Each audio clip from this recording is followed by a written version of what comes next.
bernapas di dalam hidung terdapat bulu-bulu halus yang fungsinya untuk menyaring udara kotoran, bakteri, serta debu-debu yang masuk kepada lubang hidung tersebut. Bagian kedua yaitu laring berfungsi.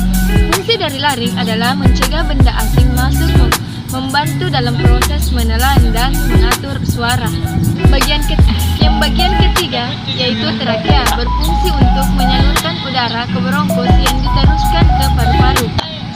Bagian keempat yaitu bronkus kanan dan bronkus kiri memiliki fungsi ganda yang memastikan kualitas udara yang masuk serta memastikan penyakit pembawa bakteri masuk.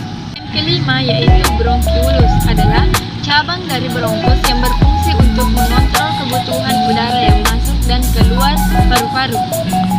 Bagian keenam yaitu paru-paru atau pulsa terdapat di belakang jantung ayam yang dilindungi oleh tulang. Fungsi dari paru-paru yaitu tempat pertukaran oksigen dan karbon dioksida. Dan bagian terakhir atau bagian ketujuh dari sistem pernapasan yaitu kantong udara berfungsi untuk mempertahankan volume suara dan menggerakkan udara melalui paru-paru. Selanjutnya nomor 2 yaitu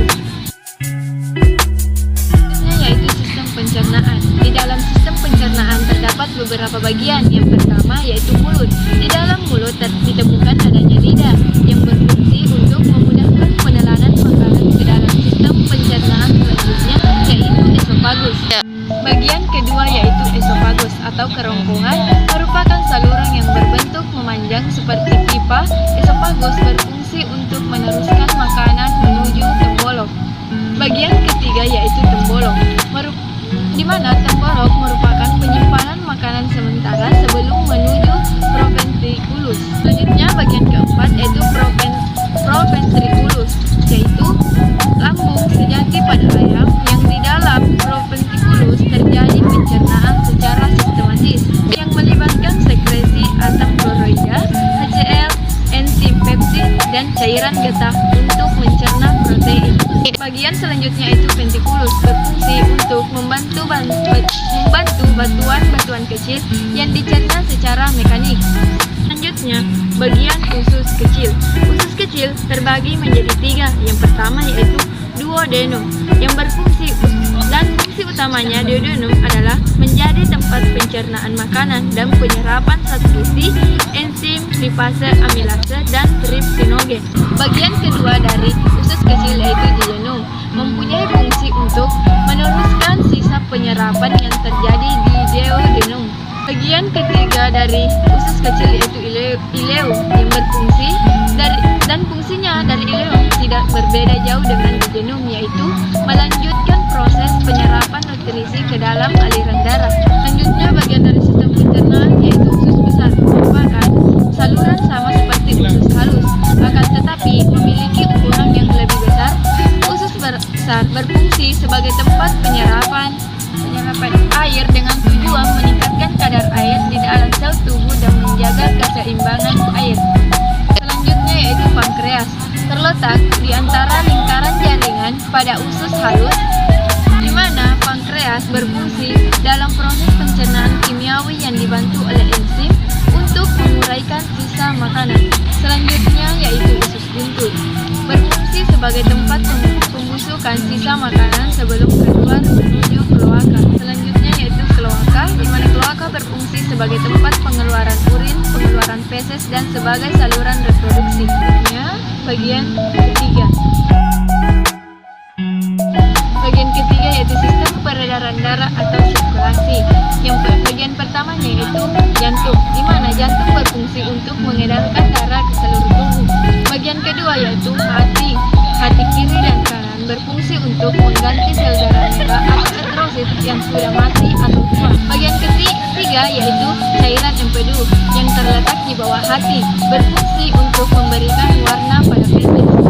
Bagian keempat adalah ginjal, di mana ginjal berfungsi sebagai penyaringan darah menuju urin. Selanjutnya yaitu nomor 4.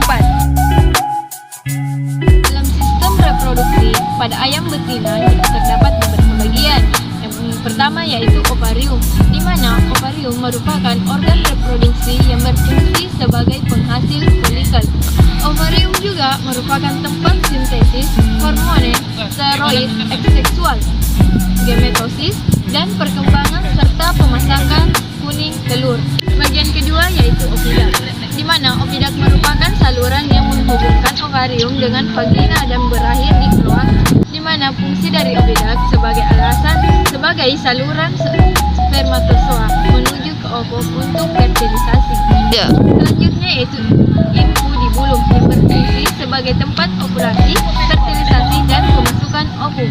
Selanjutnya bagian magnum yang dimana berfungsi untuk proses perkembangan telur, tempat disekresikan albumin telur, serta menghasilkan albumin sehingga memiliki dinding tebal dan berlipat.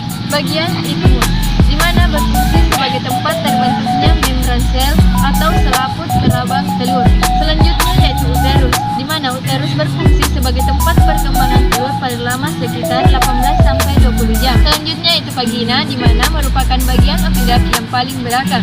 Vagina diakhiri dengan adanya bentukan kloaka sebagai bagian akhir dari saluran reproduksi. Selanjutnya yaitu nomor 5. Selanjutnya yaitu sistem reproduksi pada ayam jantan. Yang bagian pertama yaitu testis.